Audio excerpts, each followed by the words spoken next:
Hello, it's Nicole Maxali and welcome to week 1 of Manifesting Magic in Your Life. This is really about you and reaching your highest potential in whatever way that looks like for you. I'm not one to tell you what your goals should be. I'm just wanting to show everyone by leading through example. And that's been a huge thing about me and inspiring those around me and eventually the masses, is that my technique in doing all that is leading by example. And it's actually taken me 24 years to really allow myself to become a coach or teacher of the technique of manifestation and the law of attraction.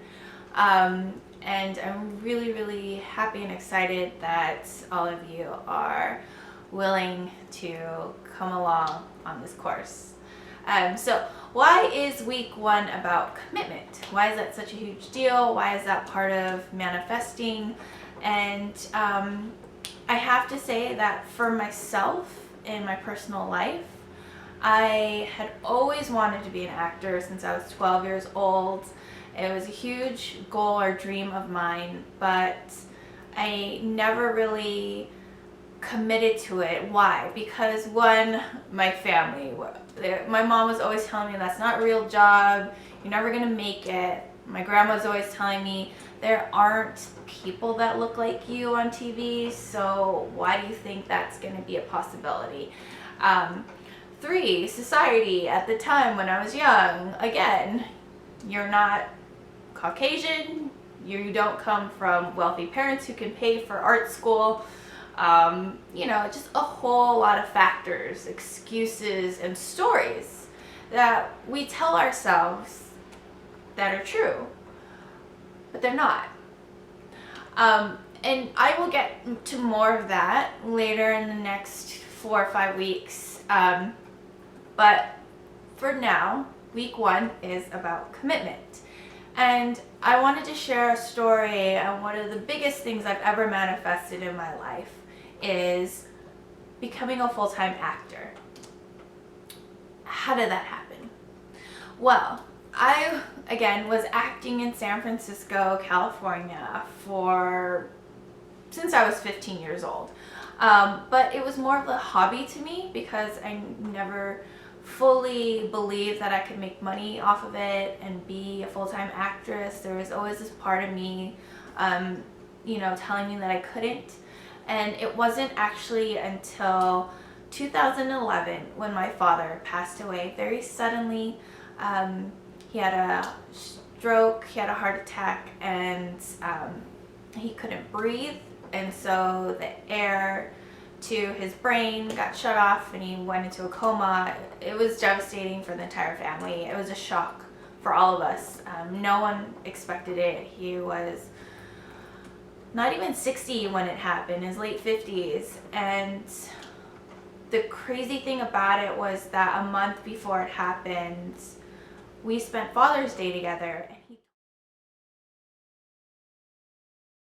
This is the card my daughter gave me for early Father's Day. Look, from your daughter. Dad, I hope your Father's Day is a lot of fun. So far, so good. Oh my God, it's singing to me. From the candy to the movies, to all the times we've smoked out together. You've always been fun times, always telling me to dance to the beat of my drama. Thanks for the early encouragement. Happy Father's Day. Love, Nikki New. Well, fun times again. I give you a kiss. Thanks, Dad. I love you, Dad. Happy Father's Day. Thank you, Dad. Yeah, it's nice. What a card. Where'd you find this card at? I forgot. Card shop. Yeah, it's nice. And that song always reminds me of growing up in Grandma's house. Yeah. Cindy Lauper. Cindy Lauper, man. That was a good, strong role image for a young lady. Mm-hmm. With Cindy Lauper. She did things on her own terms too. Mm-hmm. In New York, She was part of that scene, the punk scene, the art scene in the late 70s, early 80s, When that's all the artists had was their art, and other artists, so they were creating. You were in that pocket of creativity. That's when a lot of art movements are started. With collections of artists getting together to make a comment on society. Or help each other get better, develop their skills. Which is, I'm glad what you're doing right now, man. Keep at it. Don't stop. Don't stop. Because when you stop, you die, dude. You die. You die a little inside. Father's Day together, and he told me on Father's Day that I should move to New York and follow my dreams and never stop doing art, never giving up on myself and my creative endeavors. And at the time when he told me that on Father's Day, I was like, yeah, sure, that's maybe a possibility, but I'm not sure about it. But after he passed away, it was like this huge push for me to just go out and do it. It just like totally put everything into perspective, and I realized that life is short and we're never really guaranteed anything.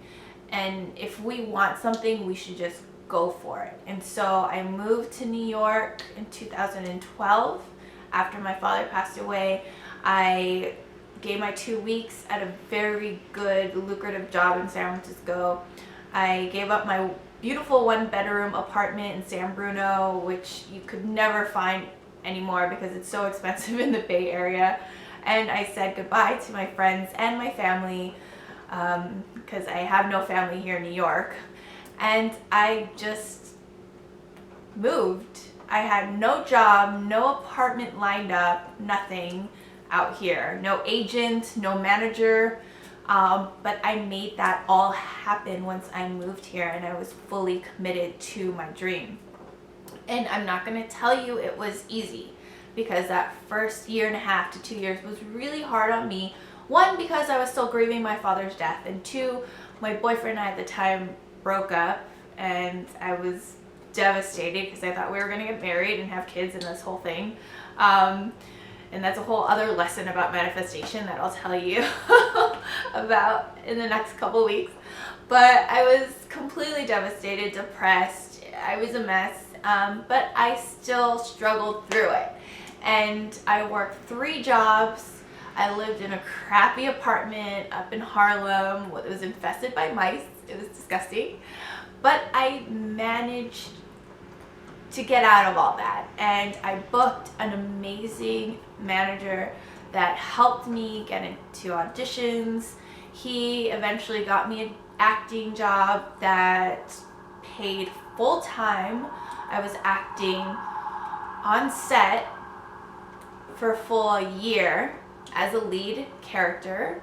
I had 15 pages a day I had to memorize, and there was really no rehearsal. It's just 15 pages a day. Okay, next day, go and shoot. 15 pages a day. Okay, next day, go and shoot. 15, and I had to memorize. It was like the Olympics of acting.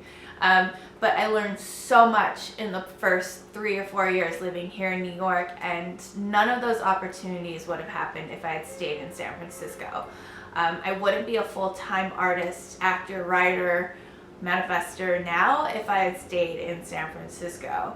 And that's what I wanted to share with you, is that it wasn't until I fully committed and got out of my head and let go of all those excuses and fears and all the things that other people were telling me that I could actually clearly commit to myself and my goals.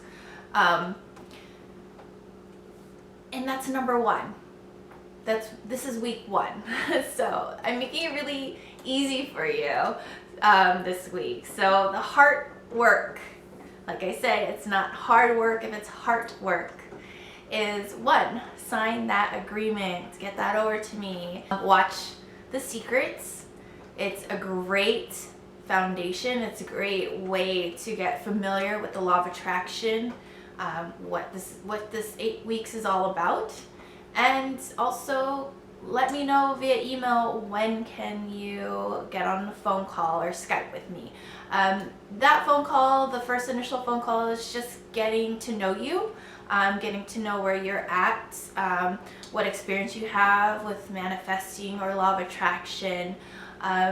Even if it's something small, like, oh, I thought about my mom the other day and then she called me out of nowhere. Or, you know, I really wanted to take this cooking class and all of a sudden I saw this flyer at this coffee shop. Like, something as small as that, that is manifesting. You're manifesting something. So yeah, I just want to hear about your experiences, even, and especially things that you've committed to and you actually see are showing up in your life. So get those to me. Let me know when you do a phone call and watch The Secret, and that's your heart work for this week. And I look forward to talking to all of you. All right, thanks.